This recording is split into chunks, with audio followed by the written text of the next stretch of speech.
Hey everyone, welcome back to Corporate Decoder, the place where we take apart complex company reports, so you don't have to. Today we're diving into a finding from Cintas Corporation. It might sound boring, but trust me, there's some interesting stuff in here about debt, deals, and the fine print that can really tell you what's going on. Basically, Cintas just sold a bunch of bonds, like borrowing a ton of money, and this filing is all the paperwork that goes with it. We're talking legal opinions, agreements, and all that jazz. The main point is Cintas needed cash, and they got it by promising to pay it back later with interest. Let's dig into it before we do. If you appreciate getting straight insights from corporate documents, make sure you're subscribed. We also have a Discord community linked in the description below. Come join us. This report filed on May 2, 2025 is called an 8K, which is basically a quick update a company gives to the SEC, the government agency that watches over businesses about important events. This one's about a debt deal.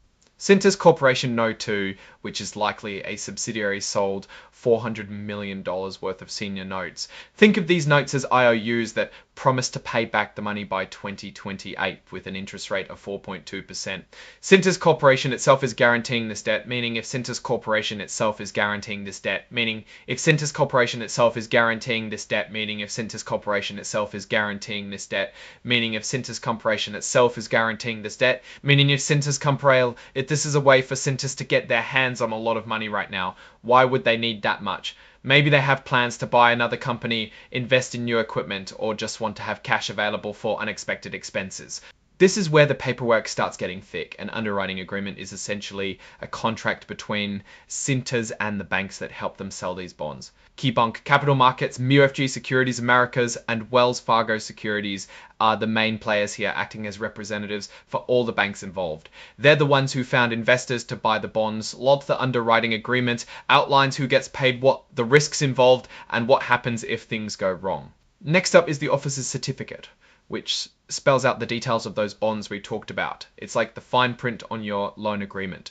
It confirms the interest rate, the maturity date, which is the date they have to pay it, all back, and any special conditions attached to the bonds. It's basically the official rule book for these debts. Here's where the lawyers chime in. We have opinions from a few law firms: Davis, Polkin Wardwell, LLT, Fenimore Craig PC, Fixo Kretschmer, Smith Dixon, Orms FPS, and Keating Muffin and Claycamp PLL. These aren't just friendly suggestions, they're formal legal opinions stating that everything Cintas is doing is legal and above board.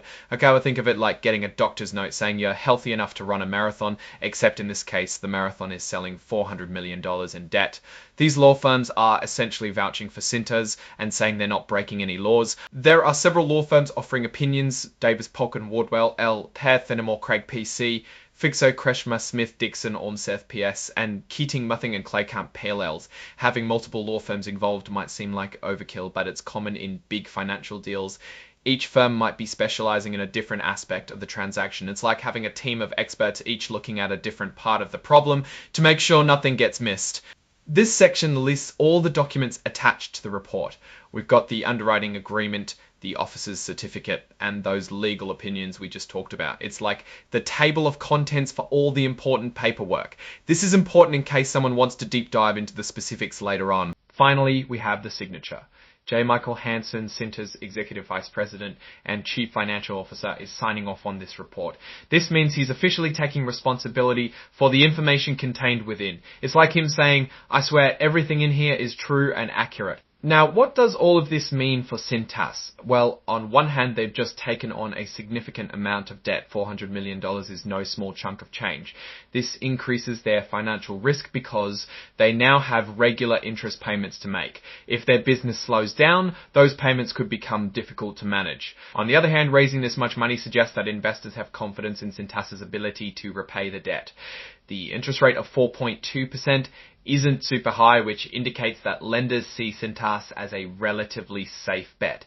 It means they likely believe that the company is stable and will continue to generate enough profit to cover its debts. It would be worth digging into what Cintas plans to do with this $400 million. Is it for expansion, acquisitions, or just to shore up their balance sheet? The answer to that question could tell you a lot about the company's future prospects. In short, Cintas has made a calculated move to borrow money, and now they'll need to put that money to good use. Up to right, that's our breakdown of Cintas' latest filing. What's your take on these numbers and what they signal for the company's future? Drop your thoughts in the comments. If this analysis was valuable, hitting that like button really helps, and subscribe for more deep dives. Don't forget to check out the Discord in the description. See you next time.